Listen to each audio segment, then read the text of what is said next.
Without further ado, I would like to call upon our dear beloved Sheikh Hamza Yusuf to speak to us about the devil's trap. Assalamu alaikum wa rahmatullahi ta'ala wa barakatuh.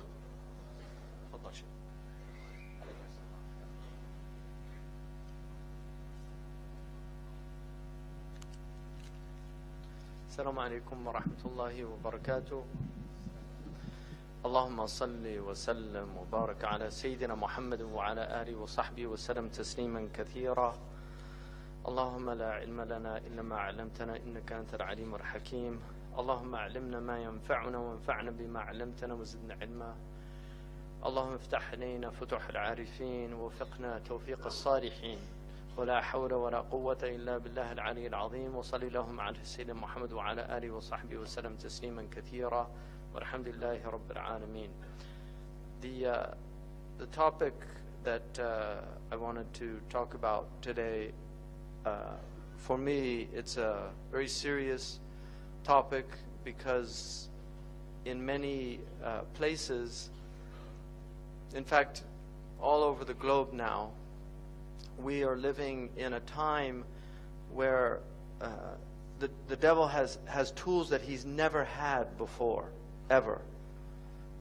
For the first time in human history, you can backbite when you're alone because you have a cell phone and you can just call somebody up and start backbite. It used to be if you were alone, you couldn't backbite or do namima or do these things. But now you can backbite on your chat room.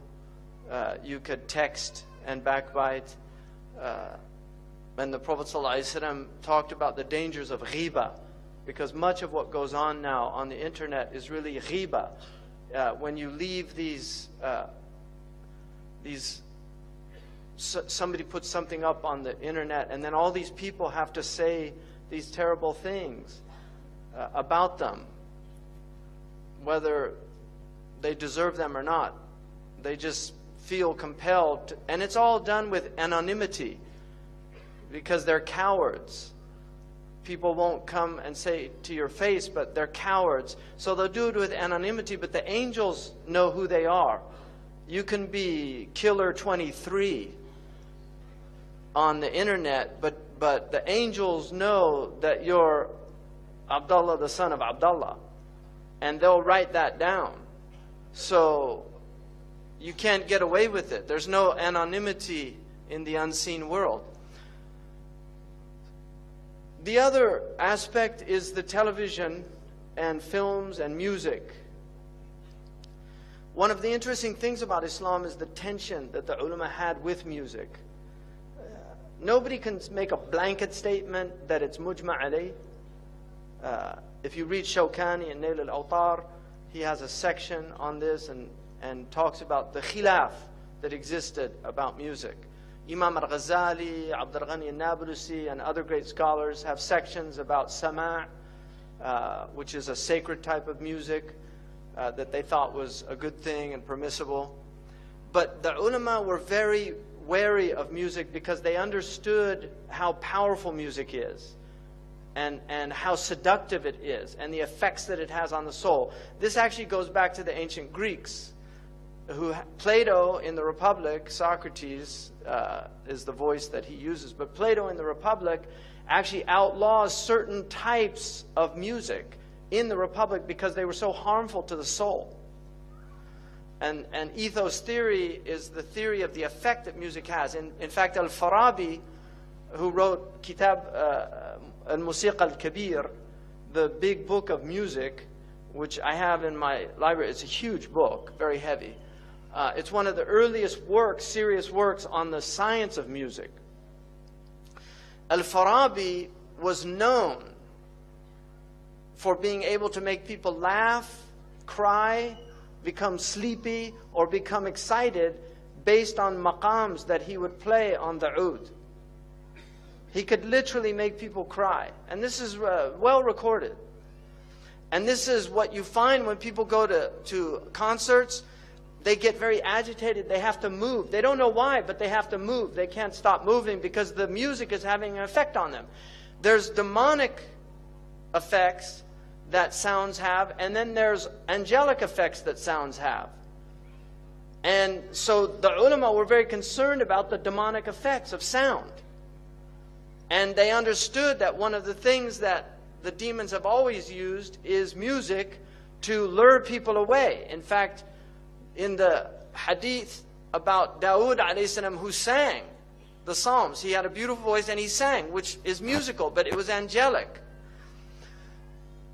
Shaytan got a little band together and he put it on the side of the road, and the people on their way to hear Dawood would stop and listen to the band of Shaytan, and they would forget about Dawood. And so this was the tension that the ulama had, and it's very important that that tension exists, because nobody can make a blanket statement that music is entirely haram, and nobody can make a blanket statement that it's halal.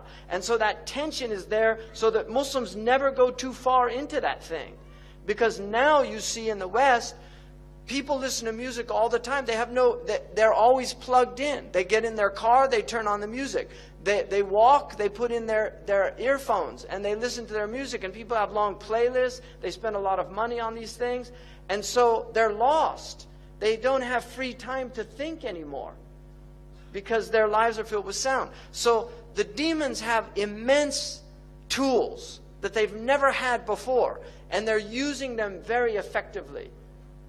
And we're, unfortunately, the people of haqq, are not using them effectively at all. And Allah says, عَاقِبُوا بِمِثْلِ مَا عُقِبْتُمْ بِهِ. Fight with the tools that you're being fought with. The jihad of this age is between the ears. The jihad of this age is between the ears. Because this is the battlefield, is the mind of human beings, and by extension, the heart. So what I want to begin with a hadith which is muttafaqun alayh in the mustalah of the people of hadith. It means that both Imam al-Bukhari and Imam Muslim relate this hadith in their books. They relate it in a section called Bab al-Fitan. The fitna in Arabic is a very intriguing word, because one of the meanings of it is intriguing, right? In other words, it pulls you in. So a fitna, the Arabs, I don't know why, but the Arabs call some of their daughters, they call them fatina, which means she's a fitna. She's somebody that causes fitna, right? In other words, she's attractive or seductive. You're attracted to her. So fitna is something attractive about it. People like fitna. I'll give you an example. You have Muslims that don't do anything. They sit around, they watch TV, maybe they go to the masjid. But when a fitna happens, suddenly they become so active. And they're on the phone, and we have to do something about this. And they really get active, because fitna excites people. There's something compelling about it. And this is why in the Sahih al-Bukhari, when fitna happened, one of the greats, and this is the beauty of the Sahaba, because they were one of the many beautiful things about them. They knew that the Prophet ﷺ loved poetry. The Prophet loved good poetry. He particularly liked Ibn Abi Sult, who was one of the spiritual poets of the Jahili Arabs. He liked Labid and others. And in al-Bukhari, he quotes a poet. The Prophet himself never used poetry himself, but he listened to it, and he enjoyed listening to it at times. And he said, "Inna min ash-shi'ri la hikmah." In shi'r is wisdom. When the fitnas used to come, the Sahaba said, Ibn Uyayna relates this hadith in al-Bukhari, that they used كانوا يتمثلون بإمر القيس. They would remember the words of Imr al-Qais. الحرب أول ما تكون فتية تسعى بزينتها لكل جهول. When war first shows up, it's like a decked out woman seducing every ignoramus. That's from Imr al-Qais. When war first shows up, it's a seductive woman who's decked out with her zina. And the young men, they get excited and they run. حَتَّى إِذَا اشْتَعَلَتْ وَشَبَّ ضِرَامُهَا. Until the conflagration happens. And suddenly you're engulfed in the flames of war. وَلَّتْ عَجُوزًا غَيْرَ ذَاتِ حَلِيلِ. It becomes an old hag who's lost her husband. شَمْطَاءَ يُنْكَرُ لَوْنُهَا وَتَغَيَّرَتْ مَكْرُوهَةً لِلشَّمِّ وَتَقْبِيلِ. Ugly, foul-smelling. Nobody wants to kiss or hug her. This is what they used to quote when war started, to remind them that war looks good until you're actually in it. And then you see that war is hell. And this is why the Prophet said, لا تتمنوا لقاء العدو. Sahih al-Bukhari. Do not desire to go to war. It's a disease in the heart. But he said, if you're forced to, فَثْبُتُوا, be brave. But it should not. It's a sickness in the heart to want to go and kill other people. So this chapter is in the chapter of fitna, which also means civil strife. Al-fitnatu ashaddu min al-qatli. Fitna is worse than killing. Here it means persecution. So it can mean persecution. It can mean civil strife. Like when you have civil wars, it's called fitna. It can also mean confusion. So it has many meanings.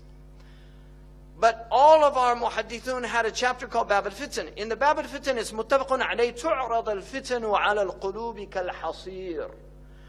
The end of time won't come until the fitan are shown to the hearts like a mat. Udan. Vertical and horizontal. And I'll get into this later, but I want to start with this. فَأَيُّ قَلْبٍ أُشْرِبَهَا.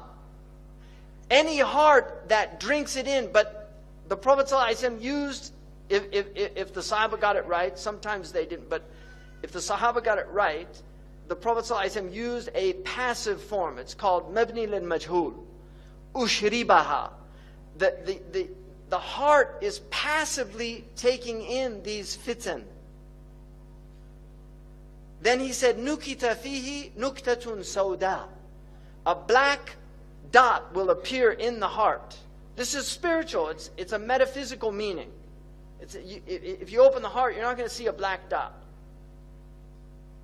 But there, in the spiritual realm, in the unseen realm, a black dot appears. And then he said, وَأَيُّ قَلْبٍ أَنْكَرَهَا نُكِتَ فِيهِ نُكْتَةٌ بَيْضَاءٌ. And any heart that rejects it, a white dot will emerge in the heart. In other words, the beginning of spiritual growth. So the other one is the beginning of darkness, of demonic growth. And then this one is the beginning of spiritual growth. And then he said, حَتَّى تَصِيرَ الْقُلُوبُ عَلَى قَلْبَيْنِ. Until the hearts are two types only. And then he said, عَلَى أَبْيَضَ مِثْلِ الصَّفَاء. A white heart that's like pure water. It's pure. فَلَا تَضُرُّهُ فِتْنَةٌ مَا دَامَتَ السَّمَاوَاتُ وَالْأَرْضِ. The fitna won't harm it as long as the heavens and the earth are there. And then he said, وَالْآخَرُ أَسْوَدُ مُرْبَادًا. Black, but it goes little by little, it becomes black. Murbad, irbadda in Arabic means to change color, shay'an fa shay'an. تغير اللون شيئا فشيئا. It means to change over time. And this is important, because this is how the darkness gets in the heart, and it grows until it's completely black. Kalkuz mujakhiyan. Like a container that can't carry anything, everything spills out. In other words, goodness spills out of it. It won't contain anything. And then he said, لا يعرف معروفا. It won't know what's good. ولا ينكر منكرا إلا ما أشرب من هواه. It won't know good, and it won't reject evil. So it won't recognize good, and it won't reject evil. It becomes relativistic, nihilistic. Everything is relative. It takes in everything. إِلَّا مَا أُشْرِبَ مِنْ هَوَاهُ. It only sees what it has passively taken from its hawa. And so what I want to do, Bismillah ar-Rahman ar-Rahim. This is called the devil's traps. And I want to look at these things. Every Muslim begins by reciting the Quran, A'udhu billahi minash shaitanir rajim. Why would you begin that when you recite the Quran? Because the Quran, you will go astray with the Quran if the devil is influencing you. You will go astray with the Quran if the devil is influencing you. Every sect in Islam went astray based on verses in the Quran that they misinterpreted. There is no sect in the history of Islam that didn't use the Quran as proofs for its deviation. And this is because Shaytan, Ahmed Zarruq, in his Qawa'id says, no haqiqah, no reality comes into the world except it's met with its opposite. Some demonic opposite of that thing. So marriage comes into the world, it's met with zina. Clarity of mind comes into the world, it's met with confusion. And then he said, or if that doesn't work, then to pervert the reality and deviate the reality from its intended purpose. Allah subhanahu wa ta'ala says, Ya ayyuha alladhina amanu, la tattabi'u khutuwat shaytan, or khatawat shaytan. Don't follow the progress of Shaytan. You see, Shaytan will lead you by istidraj. He will take you step by step. This is the irbad, that you go shay'an fa shay'an. He doesn't come with all his khubth all at once. He comes slowly. I once asked my father, do you think people sign a devil's contract with a piece of paper? He said, no, it's a long series of negotiations. You compromise your values, like George Bernard Shaw, when they say that he met a woman and he asked if she would go back to his hotel with him for £1 million, £1 million. And she said yes. And then he said, what about 20 quid? And she slapped him and said, what kind of woman do you think I am? He said, we've already determined that, now we're haggling. Once you compromise your principles, then that's it. So you just do it slowly. The first time you don't take a bribe, but then you start thinking about it. I could use that money. Then the next time the bribe's offered, you take it. This is how it works. So Allah says, don't follow the khutawat shaitan. وَمَنْ يَتِّبِعْ خُطَوَاتِ الشَّيْطَانِ فَإِنَّهُ يَأْمُرُ بِالْفَحْشَاءِ. He's commanding you to do foul things, وَالْمُنْكَرِ, and things that are naturally rejected by fitrah. Your fitrah rejects them. وَلَوْلَا فَضْلُ اللَّهِ عَلَيْكُمْ وَرَحْمَتُهُ مَا زَكَى مِنْكُمْ مِنْ أَحَدٍ أَبَدًا. And had it not been for Allah's grace and His mercy, none of you would have been purified. Because the purpose of your life on earth is tazkiyah. If you follow Shaytan, he will corrupt your heart. By rejecting Shaytan, you're purifying your heart. And this is tazkiyah. And this is our religion. قَدْ أَفْلَحَ مَنْ زَكَّاهَا وَقَدْ خَابَ مَنْ دَسَّاهَا يَوْمَ لَا يَنْفَعُ مَالٌ وَلَا بَنُونَ إِلَّا مَنْ أَتَى اللَّهَ بِقَلْبٍ سَلِيمٍ. On that day, nothing will avail the human being. No benefit except the one that comes with a pure heart, with a sound heart, with a wholesome heart. So this is what Shaytan wants to do. وَلَكِنَّ اللَّهَ يُزَكِّي مَنْ يَشَاءُ. Allah does tazkiyah, purifies whom He pleases, but He purifies those who struggle. وَالَّذِينَ جَاهَدُوا فِينَا لَنَهْدِيَنَّهُمْ سُبَلَنَا. Allah will purify those who struggle. So you have to do work. The Prophet said, help me. One man said to him, Ya Rasulullah, intercede for me on the day of judgment. He said, help me by doing a lot of sujood and give me some portion of your night to help me. In other words, you're going to get into Jannah only by the grace of Allah, the rahmah of Allah. But you also have to work. We believe in faith and deeds.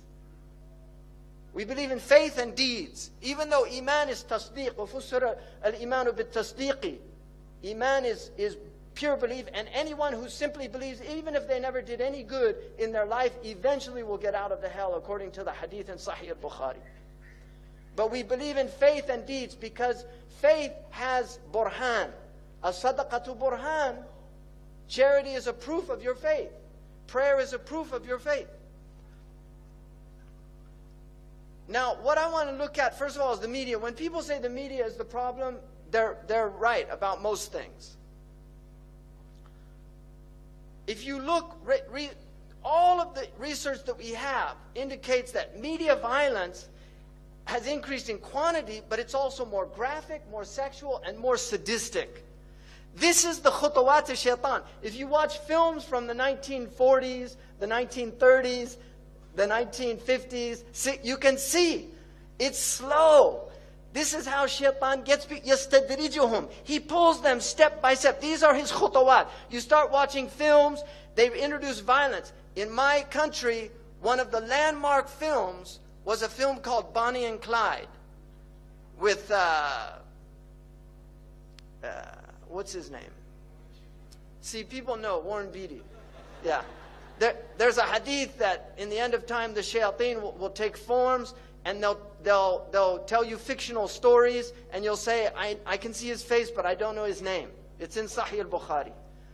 And there's a website of actors. The website is called You Know Their Faces But Can't Remember Their Names. That's a hadith. It's amazing. Sadaqa Rasulullah sallallahu alayhi wasallam. So that film was a major change in America in cinematography, because before that, graphic violence was not permitted. But this film showed blood, gore. Now that film looks tame compared to what they have out. These are the khutawat of Shaytan. And Shaytan wants violence and sex are his two, these are because they're very powerful for the human psyche. And these are the two ways that he can really corrupt the heart.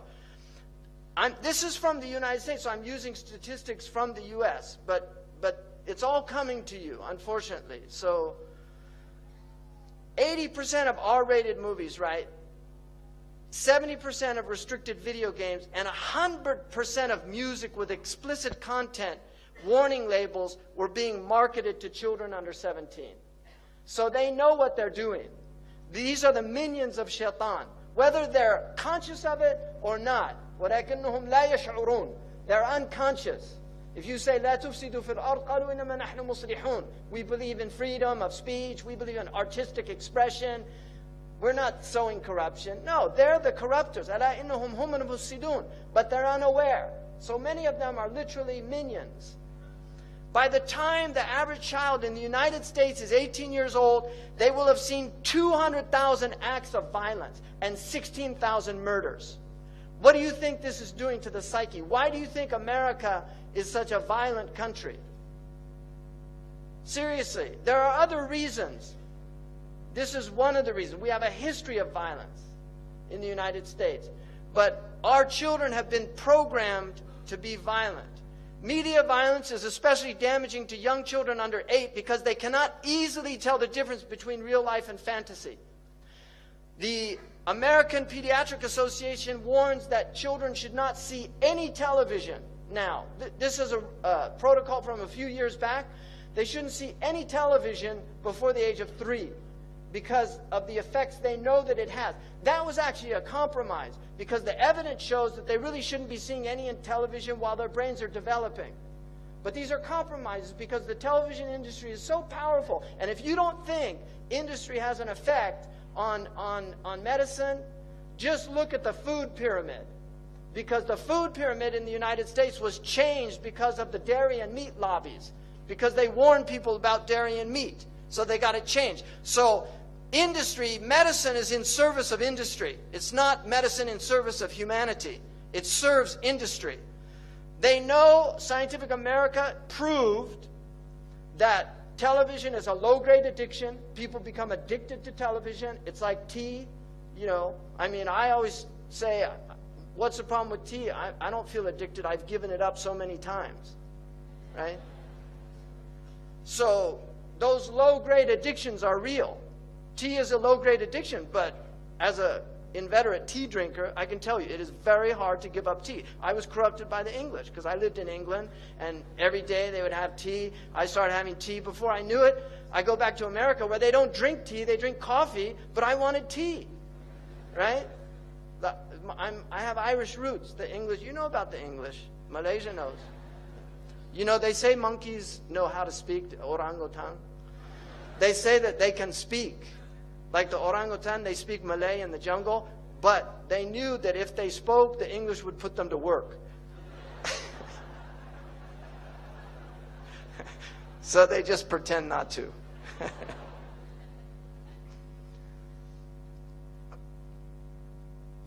So, TV and film. You have so much children's violence. This is a cartoon for children. You know, this is traumatic for kids. Trust me. I have a person I know who was a child psychiatrist, and he told me he had so many children that had Disney film trauma. Every single Disney film has a dead mother or a mother who dies in the film. Why do they do that? It's traumatic. They know what they're doing. Disney is an evil empire. And this is not a joke. Disney is an evil empire. And why does Disney spread this global message out to turn little girls into princesses? We don't want, all you need is one princess in a country. Or maybe, okay, you have 9 sultanates, so you have to have more. But you don't want a lot of princesses in a country. You want women that will serve, that will work, that will do things. They don't expect everybody to do it for them. And I know the sultanas here serve and do things. That's true. But the Disney princess is served. And all the children are little warriors. So they have this violent attitude in their film. I mean, look at this. You know, it's just unbelievable.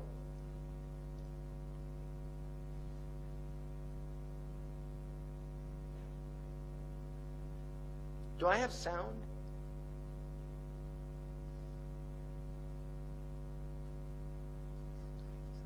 I put it up. Where's the sound? Okay. Hello, Earth. So good to see you. Seeing me. We know you find TV irresistible. And Hulu. Yeah. Now follow me. Below the curtain. To the Hulubratory, where we make the irresistible irresistibler. They killed Kenny! You are correct, sir. And our latest silver bullet, Hulu Plus. Full seasons and full series runs of your favorite shows in your new favorite place. Everywhere. You see, this is your brain on TV. This is your brain on Hulu. So close. And this is your brain on Hulu Plus. And this is your brain with a little sprig of mint. Hulu Plus. That's hot. An eviler plot to destroy the world. Enjoy. You know, people think that's a joke. Trust me, that is no joke. That's Iblis. I mean, the thing about Iblis, he has fun. He really enjoys this show. He enjoys making fun of us, just laughing at us. What are you going to do, give up TV? That's what he says in one of those ads. It's not a joke. 2 out of 3 Hollywood films released in 2001 were rated R. And I'll tell you something about R rating today. Khutawat Shaytan. In the 1960s, these films would have been rated X. But this is the khutawat. People have become used to the violence and the sex. And so films that would have gotten an X rating in the 1960s are now rated R. And now PG-13 is what used to have an R rating. This is the average time spent watching television, 5.11 hours in the United States, every day. Black Americans, more than 7 hours a day. White, 5. Hispanic, 4.35 because they're out working, right? And then the Asians, 3.14 because their tiger moms won't let them watch TV. 99% of households that possess at least one TV. My wife can testify this. I once got a call by one of these people doing a survey, and he said, how many TVs do you have in the house? And I said, I don't have any. He said, come on. I said, I don't have any. He said, none? I said, I don't have a TV. And then he said, you know, I've been doing this for a long time. I've never, ever had a call where they didn't have a TV. So that was kind of a 2.4 TV sets in the average U.S. household, right? Because some have 5, some have 1 in every room. 56% of Americans who pay for cable TV, 49% say they watch too much TV. Amazing. 34 hours per week over the age of 2 spent in front of a TV. 24 hours per week, 2 to 11 spent watching TV. 54% of 4 to 6-year-olds who, when asked to choose between watching TV and spending time with their fathers, preferred television.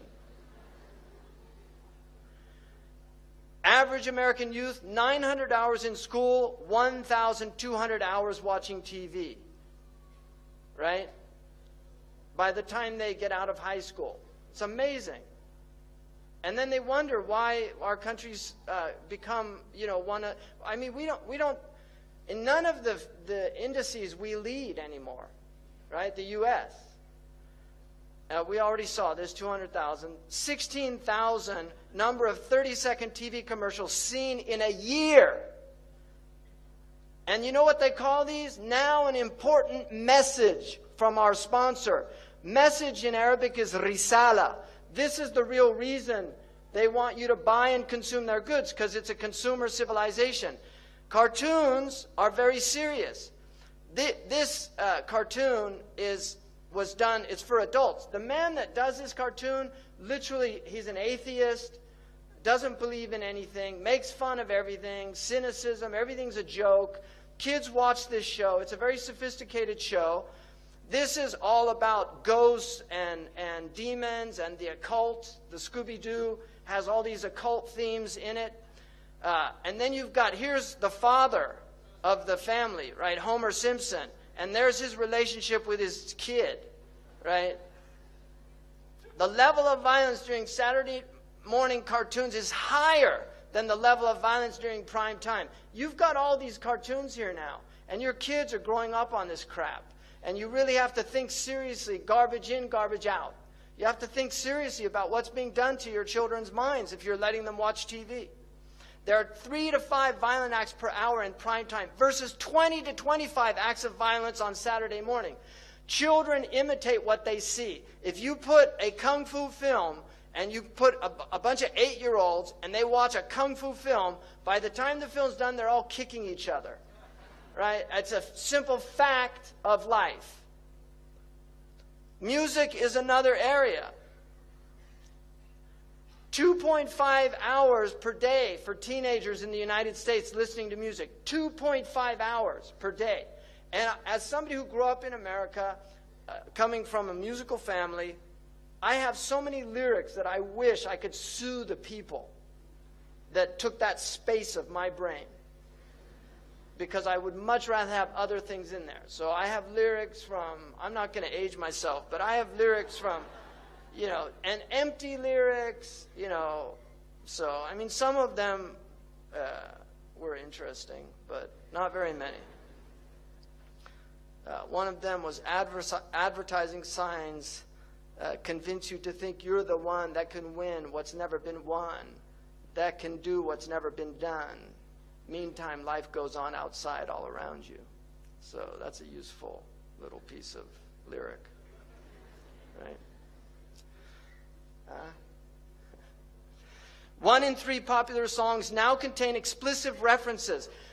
Khutuwat, you see, songs used to be like, if you go back to the 1960s, I mean the 1940s and 30s, listen to the songs.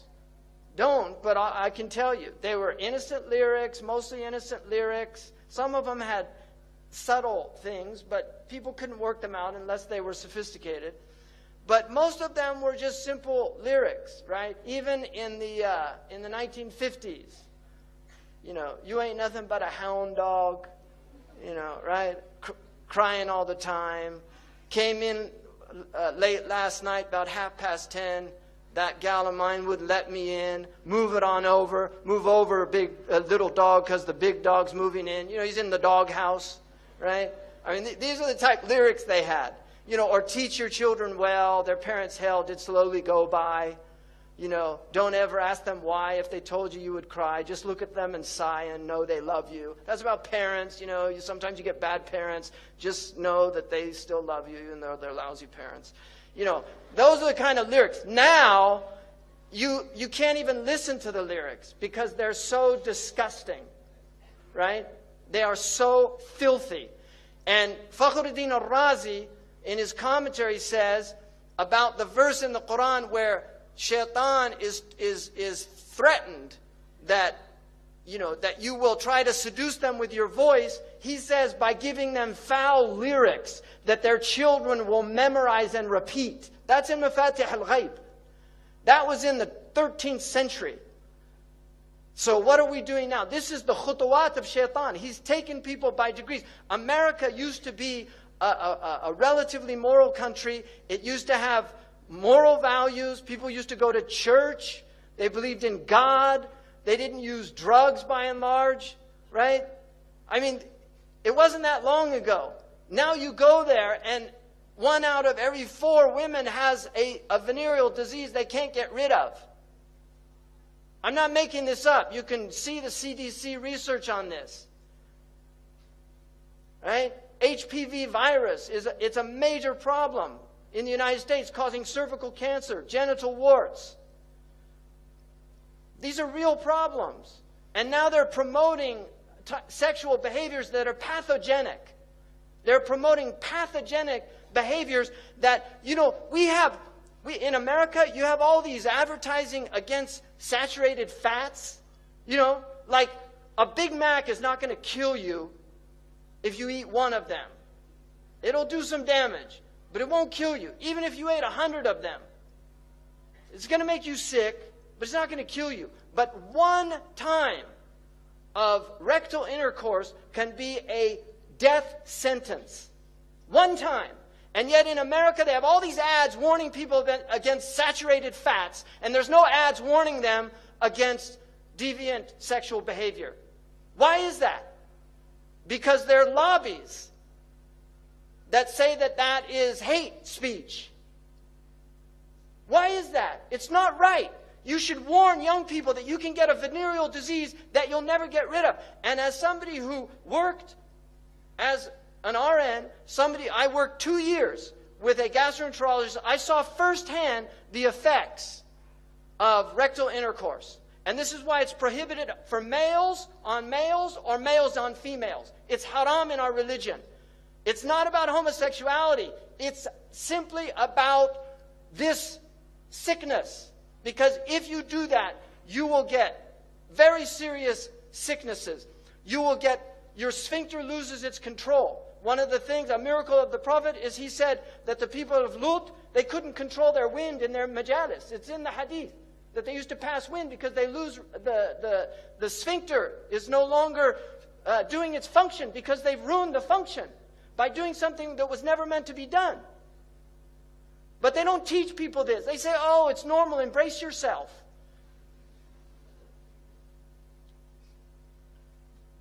The number of times an adolescent is exposed to explicit substance references, 35 per hour. They're listening to 2.5 hours a day, 35 per hour, 84 per day, 591 per week, being told about alcohol and drugs in these lyrics. These are the khutuwat of Shaytan. A long way from Puff the Magic Dragon, which they said was a 1950s song that was really about smoking marijuana. Puff the Magic Dragon, live by the sea, right? 30,700 a year. References to drug or alcohol in songs. Pop, 9%. Rock, 14%. Hip-hop, R&B hip-hop, 20%. Country, 36%. Rap, 77%. And we've got all these kids listening to rap. Now,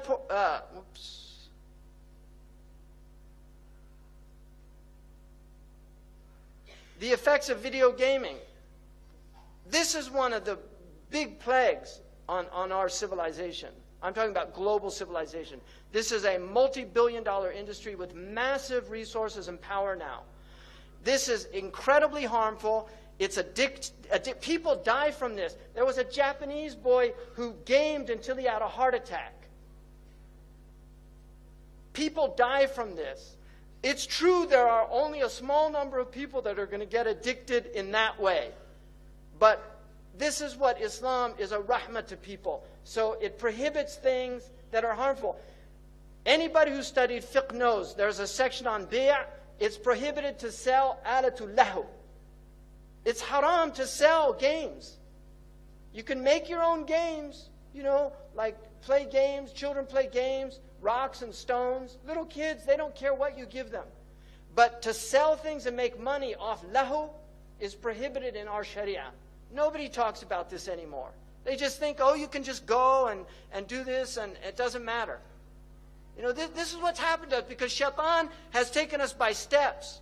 So if you look at these things, social isolation, drop in school performance, obesity, people that game are fatter than people that don't, wasting time, which is a great sin in our religion.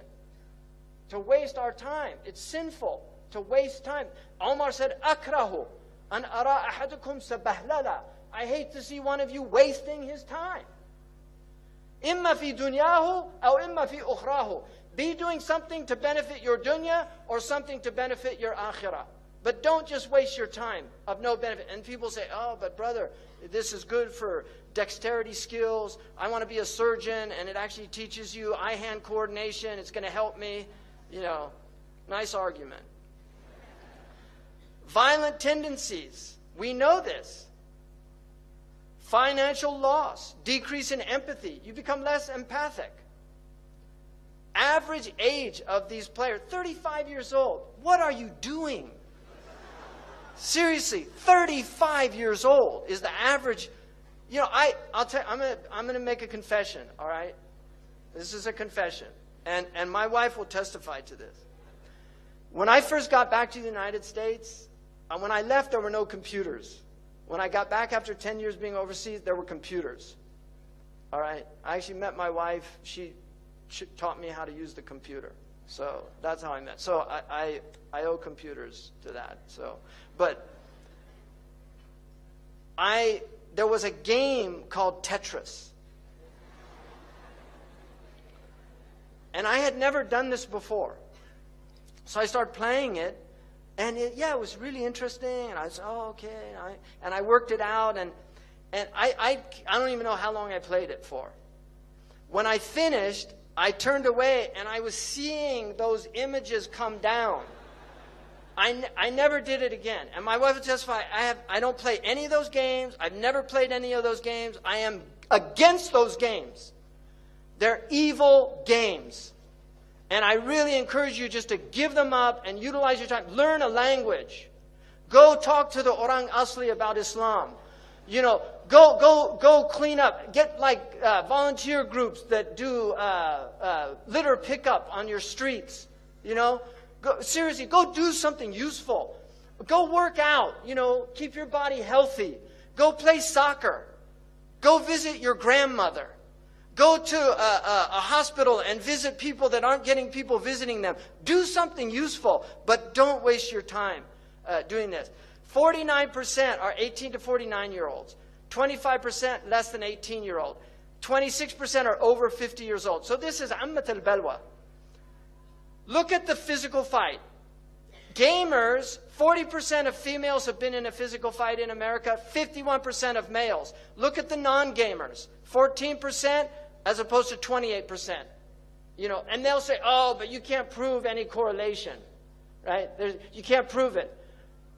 You don't need a rocket scientist to just know the obvious. It's like the study they did in America to find out why pizzas burn people, the roof of their mouth, and then they found it's because the cheese covers the heat on the tomato sauce, right? After spending a lot of money to work that out.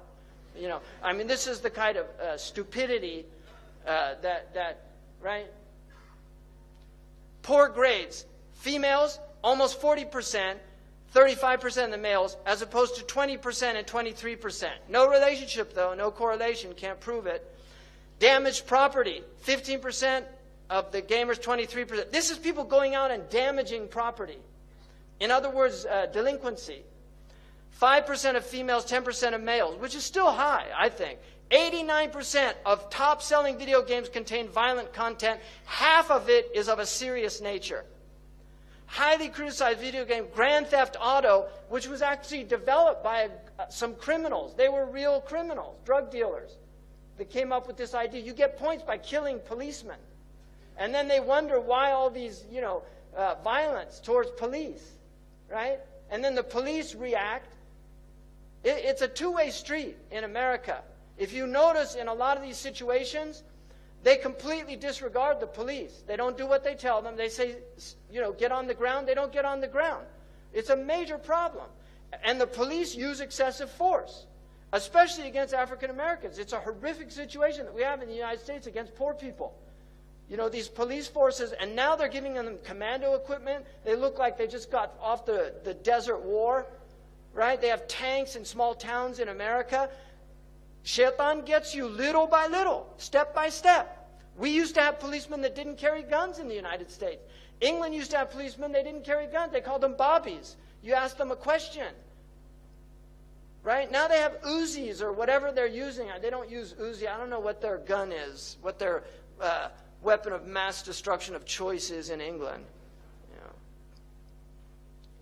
The game grossed $300 million in the United States by the end of 2002. Now we're in the billions. It was banned in Australia. Good for them. Good for the Aussies. Look at this industry. He takes you by steps. I mean, look, you're looking, this is 2008. It was almost $12 billion. It's a lot of power. When you have that kind of money, you can buy judges, you can lobby people, you can do immense things. This is the world that we live in now that's been created. Just watch this scene. This is a game. This is a game that people play.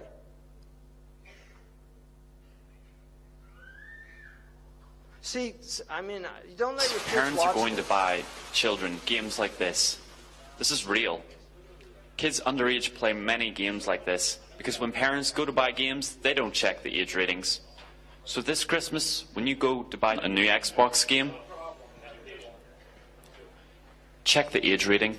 Yeah, that's to me a lousy message. Don't go buy it. That's the real message. Don't buy it. Forget the age rating. So now we're going to get into where this is all coming from. This is a book from the 15th century. It's a picture of the devil, and this is something, Muslims used to sometimes depict things, Kitab al-Bulhan. But I want you to look at his hands. You see this sign? I don't even want to do it on film because people will take a clip and then have me in one of those pictures doing that sign. It's an evil sign. Don't do these signs, right? And kids watch Spider-Man and then they want to do the sign because Spider-Man does it, right? And you don't want to be a Spider-Man, right? You want to be a human man, right? Not an arachnoid, a humanoid. These signs, even this one, which I don't like doing, but that sign, Muslims should not do that sign. That actually comes out of magic. These are signs that were... They're magical signs. We have no symbols in our religion. Even the crescent and the moon, it's a Seljuk tradition. The Prophet ﷺ had no symbols in his religion. It's one of the miracles of our religion. We do things in cultures. This is urf, where you greet people. Even some of the ulama considered waving to be makruh because they said it was isharat al-nasara. And you see this in the books.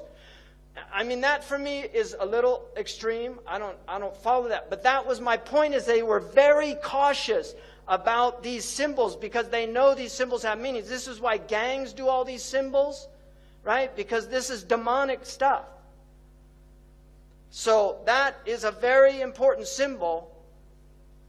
Now, this is what they worship, these Satanists, Baphomet. If you notice, he's androgynous, so it's a male-female mixture. Also making these signs. You see the signs he's making using this sign because 11 is the devil's number. Because 11 is 1 beside 1. And you will notice that in their numerology they use 11 a lot. And they like multiples of 11. 11, 22, 33, 66. They like these multiples. Imam al-Ghazali says in their magic, they know the secrets of numbers. And so they use numbers. The Prophet ﷺ, when they used magic on him, they blew on 11 knots. 11 uqda. And this is why the Mu'awwidhatayn has 11 ayahs. Because it protects against their magic. So this is real stuff, people. I'm not making this up. This is real stuff. You either believe it or you don't. And if you don't, it's at your own peril.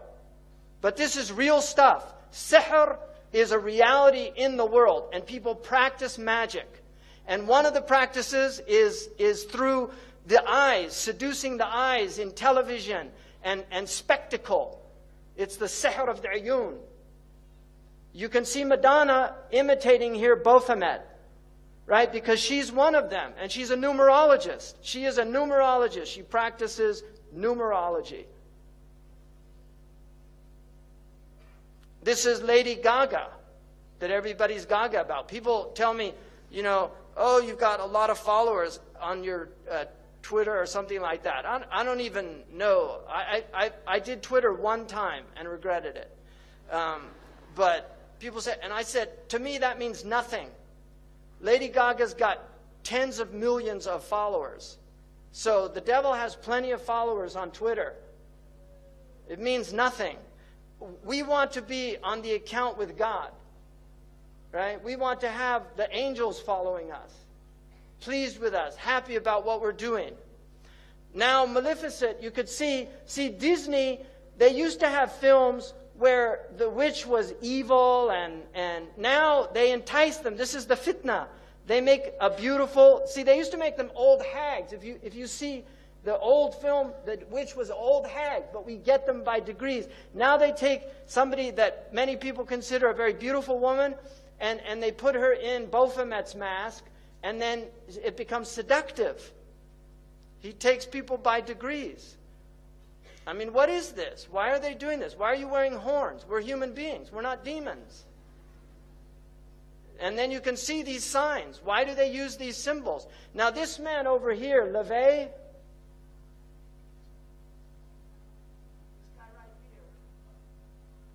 Anton LaVey started the Church of Satan. He wrote a satanic Bible, and he explained that symbol that they're all doing, that you saw on that Muslim graphic of the devil, that symbol, he said, was a curse symbol of devils. That's the way they put curses on people. Right? And you've got people at rock concerts, they're all doing it, thinking it's cool. Marilyn Manson was a follower of Anton LaVey. He has tens of thousands of people go to his rock concerts. He has them openly denounce God. Openly. He says, I want you all to reject God tonight. And they all do it. So this is real stuff, people. He's very committed to this. He's a minister in the Church of Satan. And they use music. Because music is fitna. It's enticing. It sucks you in. You like it. It's enjoyable. This is what he looked like when he was a little kid. And this is one of their symbols also. They use astrological symbols. This is him on stage. This was a cover of the Beatles because John Lennon was heavily involved in magic. He was a follower of Aleister Crowley, who was a magician. And has massive influence on Western civilization. He's one of these unknown influences. But they followed him. They're in doctor's suits with abortion. The Warner Brothers was so disturbed by this that they covered it over. Now this has no shock value for people in the West. But in those days it had shock value. But this was an album cover that they chose. Because they believed in free sex. Free sex necessitates abortions because people get unwanted pregnancies. Right? This is khutawat al-shaytan. That's how he takes people.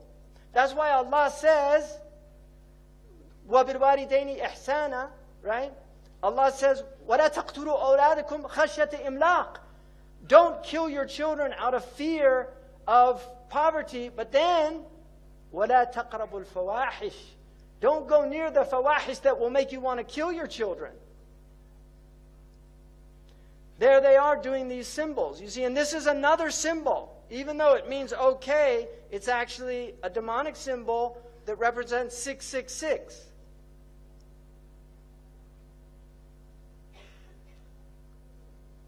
There you can see in the background doing the symbol, the Masonic hand. This is a Masonic symbol. When you see them doing that, it's a Freemasonic symbol. The number 23 in numerology is one of their numbers.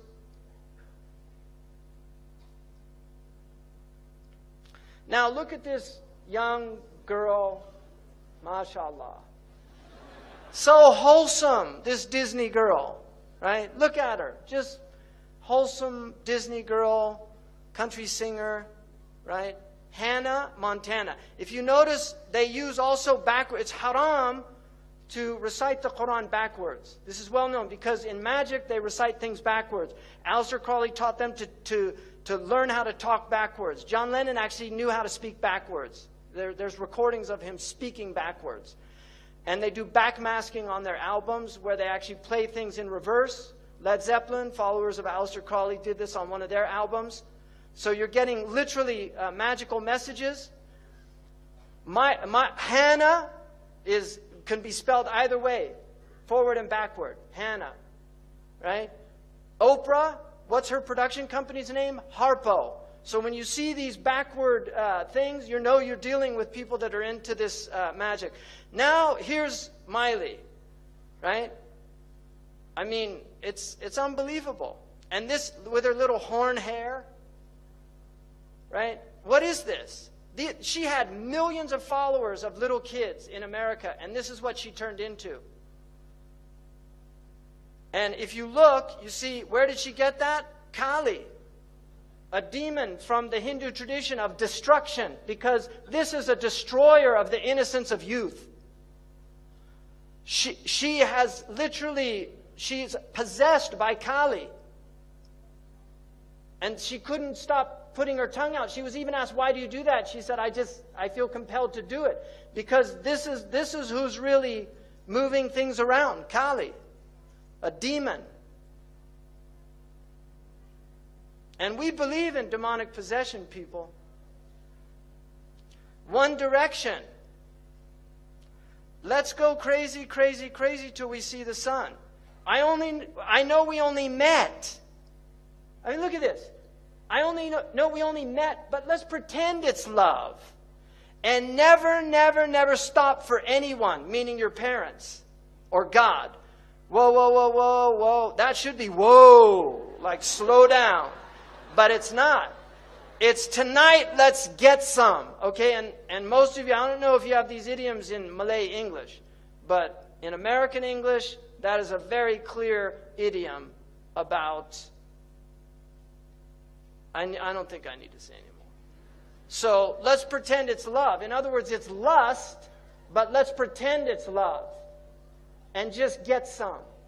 This is promoting free sexuality. And don't think that they put that Muslim in there by accident or because he was talented. They knew exactly what they were doing. Zayn Malik is a minion of these people. This is a simple fact and a reality. And I'll say it openly and publicly. This is being live streamed. People can make fun of me. They can laugh at me. They can think I'm crazy. They said the same thing about the Prophet ﷺ, so I'm not ashamed of being called Majnoon. If they could say it about the best of creation, then who am I to reject that honorific title from the people it comes from?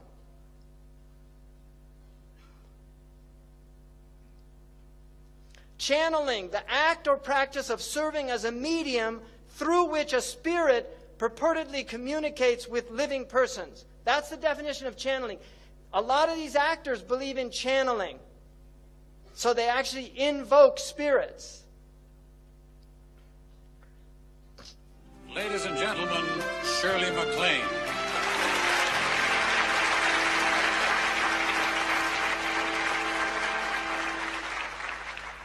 When people ask me, who is my role model in this business, I say you, Jack.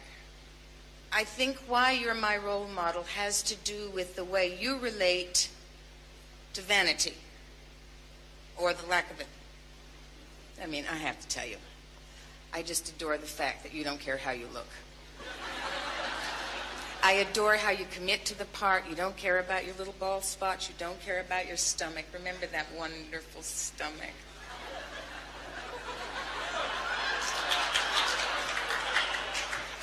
You don't care about your wrinkles. This is all extremely important to me. Doing a love scene with Jack Nicholson is absolute middle-aged bliss. I mean, to lie in bed and rehearse a love scene, it's so funny, it's so spontaneous, it's so open. We're lying in bed and we're rehearsing the astronaut Garrett Reed love scene. He's explaining to Aurora what it was like to walk on the moon. She's loving it. And then we launched into the first take, and two voices came out of you. Do you remember this? Two voices, and they were simultaneous words, but they were two levels of sound. And I looked over at you. You were amazed. I was amazed, and you said, "Well, sure, Cheryl, I'm many different people." I said, "No, Jack, you're channeling." So, I'm many different people. That's literally what the devil says in the New Testament. When he's asked what his name is, he says, "My name is Legion." Right? A lot of different names. Two-toned, coming out, two voices at the same time. That's clear. They do what's called method acting, where they invoke. Crowley said the quickest way to invoke a spirit is through acting. So they do a method technique, and they stay in character for the entire film. Jack Nicholson, in some films, scared people because he would play psychopaths. And he would stay in character even when the filming wasn't being filmed. And it was like he was possessed, because that's what they do. Heath Ledger, who played the Joker, and that had previously been played by Jack Nicholson, when he was killed, they told Jack Nicholson and asked him what he thought. He said, "I warned him about that role." That's what he had to say. So this is Anton LaVey. The birth of TV was a magical event foreshadowing its satanic significance. TV's infiltration has been so gradual. You see, khutuwat. It goes slowly, so gradual, so complete that no one even noticed.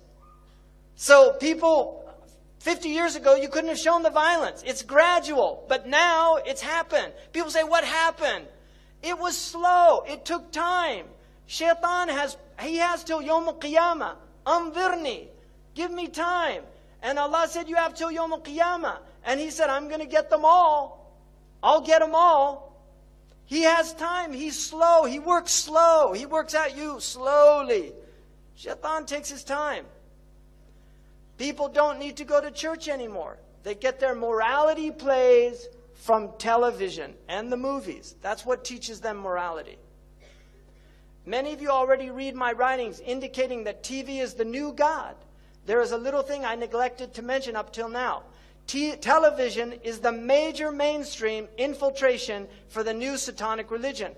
Anton LaVey wrote this. Now, this is a man who had several actors and actresses that were his followers. They were literally his followers. So he's not talking as some kind of marginalized. This is somebody who had influence in Hollywood. And one of his followers had a heavy influence on many of the major directors in the United States. Dajjalic culture. Inni la'undirukumu. I'm going to warn you about the Dajjal. وَمَا مِن نَبِيٍّ إِلَّا وَقَدْ أَنذَرَهُ قَوْمَهُ. No prophet except he warned his people. وَلَكِنِّي سَأَقُولُ لَكُمْ فِيهِ قَوْلًا. I'm going to tell you something. لَمْ يَقُلْهُ نَبِيٌّ لِقَوْمِهِ. No prophet said it before him. إِنَّهُ أَعْوَرٌ. He has one eye. وَإِنَّ اللَّهَ لَيْسَ بِأَعْوَرٌ. He doesn't have one eye, your God. This God has one eye. Why is there so much one-eye symbolism amongst these entertainers? Have you ever seen anybody when you take a picture and he says, hold on, hold on. I've never seen any normal person do that. Why do they do this? Because this is their religion. They worship the one-eyed God. Horus, he's called in Crowley's mythology. Why are they preparing our children for one-eyed characters? Why? Why? The minions. They're actually called the minions in this film. Why are they doing this? Why do they all do these one eyes? What's going on? Why are all their symbols with one eye? What's happening? And then the pyramid, because they believe in a pharaonic structure. They believe in an elite, and then everybody else, the masses that just follow them and do what they tell them. And this is Crowley doing the 11. That's the 11. And there's one of his minions saying, do what thou wilt. Because that was Crowley brought a book that he said was given to him by a spirit in Egypt. And it's called the Book of the Law. And he said the only law is do whatever you want. There's no more rules. And this has always been what the elite have done. Now they're letting the masses have the law of the elite. This is what the elite have done. They don't believe in morality. And this is the occultic nature. This is what the Hashashin, they didn't believe in morality. They had 9 degrees. When you got to the highest degree, they told you the Sharia is a myth in order to keep people in control. Religion is just a control mechanism. They don't believe in religion. They just use it to control the masses. But now, it's end game. Shaytan's coming out. So, we don't need religion anymore.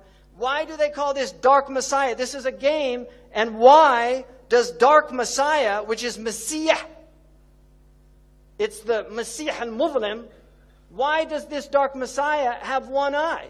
Who's inspiring them? They might not know what they're doing, but Shaytan is inspiring them to do this because he's preparing people. And if you look at the dress, people used to dress modestly. All of the actors are cross-dressers now. They put them in, and the Prophet said, don't dress, men should not dress like men, like women, and women should not dress like men. He said that you don't do that. Men should dress like men and women like women because we believe in essences. There's a female essence and a male. They don't. They believe in androgyny. That everybody's male, female, we're mixed and you should explore all aspects of your personality. This is what they believe. And so they have cross-dressers, right? And these are the minions that they have that carry on this work. This is one of the most destructive aspects that Shaytan now has. This destroys families. It destroys your heart. It will put out your inner eye. You will not be able to have any spiritual experiences. Your heart will become like that mujakhiyan, what the Prophet ﷺ said, a vessel that can't carry any good. إِلَّا مَا أُشْهِرِبَ مِنْ هَوَاهُ. Because this is all hawa. And porne in Greek means prostitute. One of the tribulations is the faces of prostitutes. People, that Allah, there are people that are punished by giving them the tribulation of looking at the faces of prostitutes. And this is basically, anybody who's in these films is a prostitute. Male or female. They're selling their bodies. Look at the stats, people. Look at the Muslim countries. This is the searches per capita. Look what's happening to us. And then you're wondering why we're being, why this punishment is coming down on us.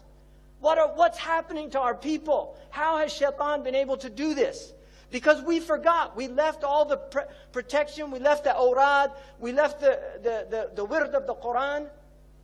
The ahraz that the Prophet gave us to say every morning. and evening. We're supposed to say these things. أعوذ بكلمات الله التامات من شر ما خلق. There's evil in the world. You're supposed to seek protection from it. We're supposed to protect ourselves, guard our hearts. This thing is a precious thing. It was created to know Allah. It wasn't created for these things. And Islam is a pure religion. The Muslims that migrated out of India called it Pakistan, the land of purity. Muslims are supposed to be pak. They're supposed to be tayyib. The Prophet said, "At-tayyibun lit-tayyibat." This will corrupt the heart. It will make it aswad mirbad, black. Internet websites, 4.2 million, 12% of total websites. Pornographic pages, 372 million. These are sound stats. Daily pornographic search engine requests 68 million. 25% of total search engine requests. What's happening to us as a species? Daily pornographic emails, 2.5 billion. 8% of total emails. What's happening to us? Food, junk food now, they know, they have proven. Junk food is addictive, and the more junk food you eat, the less inclined you are to eat healthy food. Any restaurant that you recognize the name, don't eat there. And I'm sorry for the people that have the McDonald's wakala in this country. I'm against fast food. Muslims have their own fast food, like falafel and shawarma.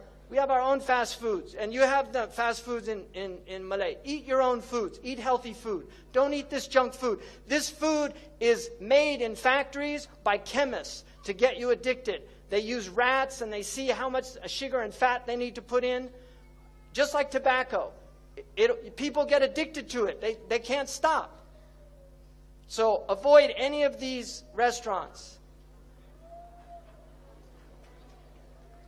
Look at these poor children. It's a crime against our children to feed them this junk.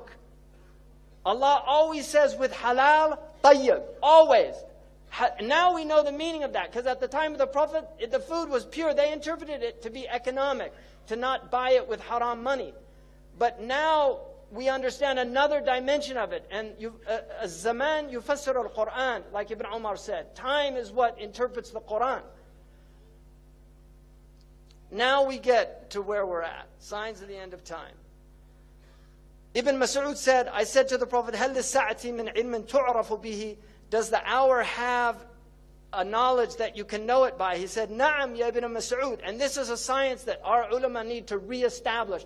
Jibreel taught 4 things. There's not 3 aspects of Islam. There are 4. People say Islam, Iman, Ihsan. But Hadith Jibreel has alamat as-sa'. And Muslims have to know these signs. So they recognize them when they see them. And there are many signs. One of the signs, يَكُونَ الْوَلَدُ غَيْذًا. Children become filled with rage. وَأَنْ يَكُونَ الْمَطْرُ قَيْذًا. Rain becomes burning or acidic. Acid rain. وَأَنْ تَفِيضَ الْأَشْرَارُ فَيْضًا. You'll see evil people spreading widely. يَا ابْنَ مَسْعُودٍ إِنَّ مِنْ عَلَامَ السَّاعَةِ وَأَشْرَاطِهَا أَنْ يُؤْتَمَنَ الْخَائِنِ وَأَنْ يُخَوَّنَ الْأَمِينَ. People will trust treacherous people, and they will consider trustworthy people treacherous. وَأَنْ يُصَدَّقَ الْكَاذِبُ وَأَنْ يُكَذِّبَ الصَّادِقُ. The truthful one will be called a liar, and the one telling a lie will be called truthful. These are signs. يا ابن مسعود إن من علام الساعة وأشراطها أن تواصل الأطباق وأن تقطع الأرحام. This to me is one of the clear prophetic miracles of the Prophet ﷺ. Because I believe that the atbaq, and in Algeria, what do they call the dish? Tabaq. They call the satellite dish in North Africa atbaq. And that is a correct ta'rif. In the East, they call them suhoon or dishat. They call them suhoon, and that's an incorrect hadith because a sahan is a flat dish. The tabaq is a concave dish. And so atbaq is the correct meaning. And the Prophet used the very word that's used for satellite communications, muwasalat. He said, tuwasal al-atbaq, that the dishes will be communicating continuously, and people will sever their family ties. In other words, people will stay home and watch television on satellite dish, and they won't go visit their neighbors. This is an amazing hadith to me. يا ابن مسعود من أعلام الساعة وأشراطها أن يسود كل قبيلة منافقوها. You will see hypocrites ruling. وكل سوق فجاروها. And you will see the worst people controlling the marketplaces. يا ابن مسعود إن من أعلام الساعة وأشراطها أن تزخرف المحاريب وأن تخرب القلوب. You will have ornamented mosques, but the hearts would be ugly. They'll be derelict, bereft. So people praying in the mosque, they've done no tazkiyah, but the mosque is beautiful. يا ابن مسعود إن من علام الساعة وأشراطها أن يكون المؤمن في القبيلة أذل من النقد. The mu'min will be more humiliated than the ugly goat. Like nothing. يا ابن مسعود إن من علام الساعة وأشراطها أن يكتفي الرجال بالرجال والنساء بالنساء. You will see homosexuality and lesbianism widespread. Wake up, people. This is our Prophet speaking. And he said, you will see Mirk al-Subyan, young people having massive wealth. Like Zuckerberg is a multi-billionaire before he was 30. And you will see Mu'amaratun Nisa. You'll see these movements to corrupt the women. يا ابن مسعود إن من أشراط الساعة وأعلامها أن يعمر خراب الدنيا ويخرب عمرانها or عمرانها. You will see the destruction of civilization. You will see the civilization of the destruction of the world. So خراب الدنيا, that will become the ta'mir. It's tadmir. People will, like blowing up mosques. This is the khilafah. The Abbasids built those mosques, and now the new Khilafah, quote unquote, is blowing them up. So you're seeing the Umran of Kharab. This is their civilization. This is what they have to offer. And you will see the destruction of real civilization. يا ابن مسعود إن من أعلام الساعة وأشراطها أن تظهر المعازف. That musical instruments will be widespread. And alcohol and drums. يا ابن مسعود إن من علام الساعة وأشراط. He said that من أشراط الشرط, you'll see many police. And also الغمازون, اللمازون, people mocking and making fun. Now look at all the TV shows where they just mock people. يا ابن مسعود إن من علام الساعة وأشراطها أن يكثر أولاد الزنا. You will see many children born out of wedlock. In my country now, over 50%. Amazing. تعرض الفتن على القلوب كالحصير. Now I want to interpret this hadith. Hasir is a mattress, or a mat. It's a matrix. It's like this. It has vertical and horizontal, and it's a mat. And the Prophet said that the fitan will be shown to the hearts like a mat. Udan udan. The oud is like one of the, it has two lines, a horizontal and vertical line. Any heart that drinks it will become white. I already did that. But if you look now, this is the TV set. You see, it's a hasir. This is the set. It's a hasir. It's a mat. And the Prophet said, the fitan will be shown to the hearts like a mat. Kal-hasir, udan, udan. You see, they have a ud. These are called idan. Any Arab would call that idan. And this is what the Prophet said. I believe, this is my interpretation, but the al-lugha tahtamiluha. The Arabic language bears this meaning, and that's why I believe it's a valid interpretation. This is the ud, the idan of the television. And this is how Shaytan is destroying the hearts, by showing them the fitan on these films and on TV over and over again until people just become accustomed to violence.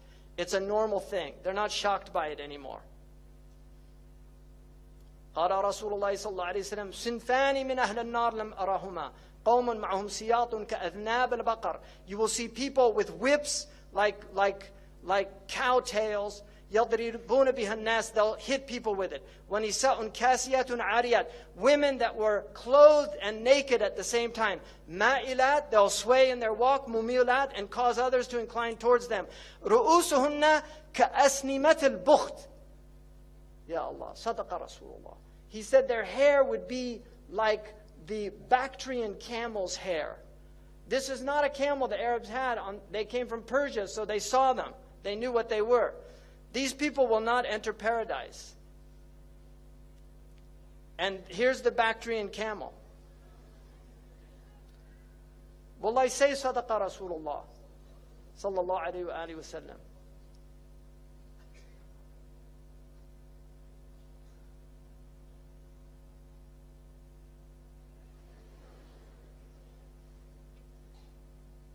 La ilaha illallah. Allahumma salli ala Sayyidina Muhammad.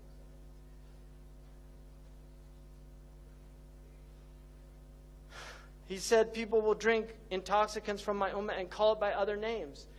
Right? They'll have lots of names for it. يُعْزَفُ عَلَى رُؤُوسِهِمْ بِالْمَعَازِفِ. Musical instruments will be on their heads. How did he know about that? That's what it says. I didn't make that up. It says they'll have ma'azif, ala ru'usihim ma'azif. On their heads are musical instruments. Who would have thought, who would have known what that meant at the time of our Prophet ﷺ? But now we see it, all these people everywhere. And here's the iPod. You know, it's not I am a pod. You know, a pod is you know, you have invasion of the body snatchers. They take over your body. A pod takes over your body. They took out the verb to be. They just say iPod because you're not being anymore. You're a shadow of your former self. Your mind is filled with their thoughts. You're not even yourself anymore. You're listening to Rihanna or Madonna or Haifa Wahbi or whoever the latest fashionable singer is. أعوذ بالله من الشيطان الرجيم. اللهم بلغت. اللهم بلغت. اللهم بلغت. يا أيها الذين آمنوا لا تتبعوا خطوات الشيطان. Don't follow his. He'll take you by degrees. He'll take Malaysia by degrees, just like he's taken all these other countries. He's taken them. They're all in fitna. They're all killing each other. The only one's happy about this Iblis. He's happy about Syria. He's happy about Egypt. He's happy about Libya. He's happy about Yemen. He's so happy. He wrote the happy song. Really, he wrote that song. Like a house without a roof. He took the roof off Darul Islam. We have no protection. The storm comes, there's no protection. Now there's no roof because the satellite goes through the roof. So it's beamed into your house. You don't have the protection of your home anymore. What did the Ashab al-Kahf do? They fled to the cave. Right? And that will protect you from the Dajjal. Be in your cave. Guard yourself against these things. Your home is Darul Islam. Guard your home. Protect your home. Don't invite Shaytan in. Protect your children. They're pure. They're innocent. Look at them. They're beautiful. They're ready to learn La ilaha illallah Muhammad Rasulullah by fitrah. They'll believe what you tell them. But if you put them in front of these things, they'll stop believing.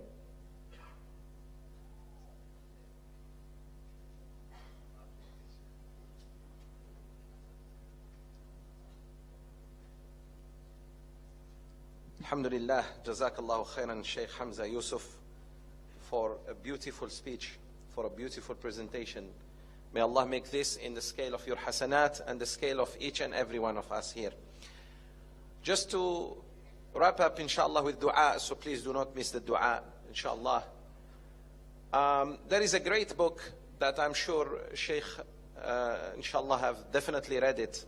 It's by Al-Imam Abdul Rahman ibn al-Jawzi, called Talbisu Iblis.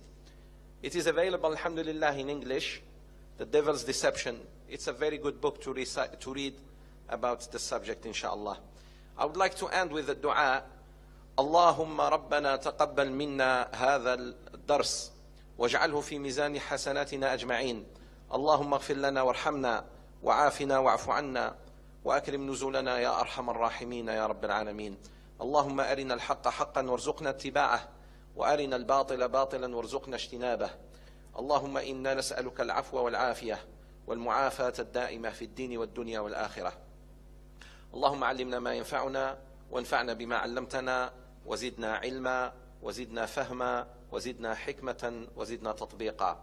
وصلى الله وسلم وبارك على نبينا محمد وعلى آله وصحبه أجمعين.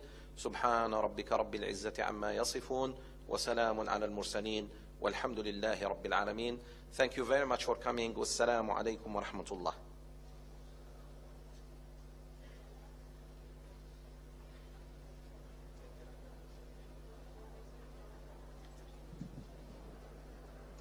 Brothers and sisters, and with that we end the session this afternoon.